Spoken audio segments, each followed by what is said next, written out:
Music theory is boring. Music theory is difficult. Music theory kills creativity. So why should we then learn music theory? I mean, if you can sing or play your instrument, do you really need to know all the theory? Here are 4 reasons why you should learn music theory. So if you already know how to play music, but you don't know any theory, that's like saying you speak English, but you don't read or write English.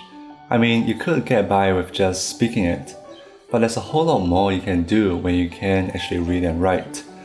Because by knowing the syntax and the grammar of the language, we can better understand and appreciate the beauty of the language.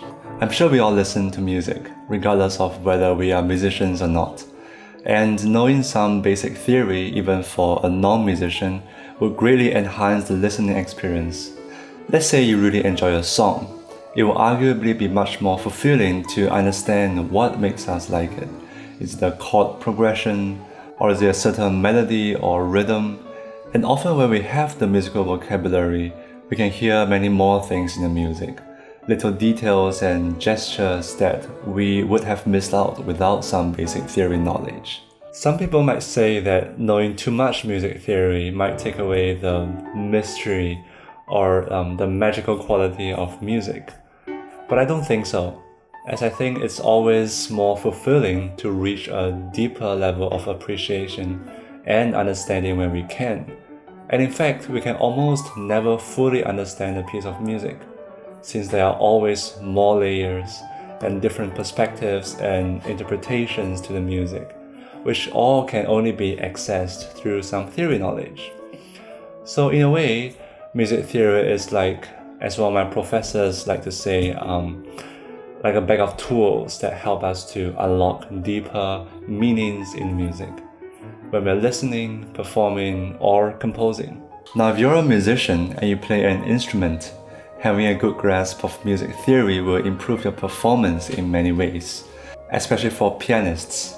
Being able to read chords rather than individual notes one by one will up your sight reading game by a whole lot, which also means you can learn pieces much faster.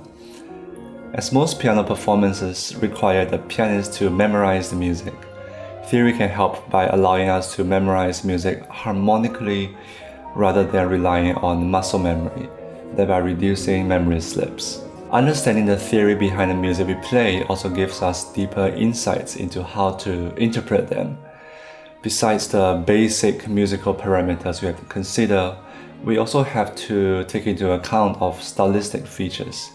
A key feature of music in the 19th century is the use of rubato, which is an expressive way of speeding up and slowing down of the music. So if we're playing the music of Chopin, Liszt, or Brahms, we certainly don't want to play everything exactly in time mechanically. The knowledge of different musical styles and performance practices allow us to play music in a much more authentic way. Learning music theory also helps you in improvisation. While improvisation is commonly used in a lot of musical styles, there's a strange phenomenon of classical musicians today not being used to improvising. In the history of classical music, composers and performers alike commonly used improvisation as a compositional device and a performance item.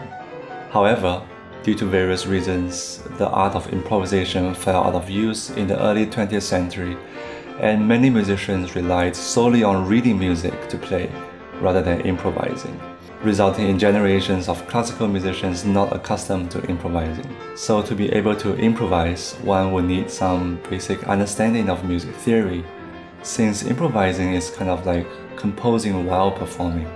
Knowing the harmony, the form, and the structure of the music would greatly help the improvisational process.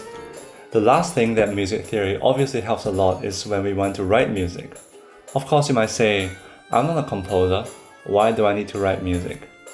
Well, if you're a performer and you want to play a piece of music that's not written for your instrument, you can arrange the piece to suit your instrument or instrumental ensemble. Or if you play an instrument that has practically no music written for it, you can play anything as long as you arrange whatever you want to play for your instrument. And to arrange any piece of music will require you to know some basic theory, such as the music's harmony, texture, etc. Even if you have never written any music before, knowing some music theory will equip you with the skills to compose. And you never know, maybe you get into composing. Some people might say that music theory makes you less creative, since there are so many rules to follow. But this isn't true. Having a solid foundation is crucial to writing music. And we can only get creative once we know the basic rules, so we know when and how to break these rules. I've been composing for almost 15 years now, and it's something that I really enjoy since there are endless possibilities and ideas that you can explore or experiment. So there you go. Hopefully this was helpful, and I hope we don't hold the common stereotypes against music theory as just boring, difficult, or uncreative. Let me know why you think learning theory is useful, and see you next time.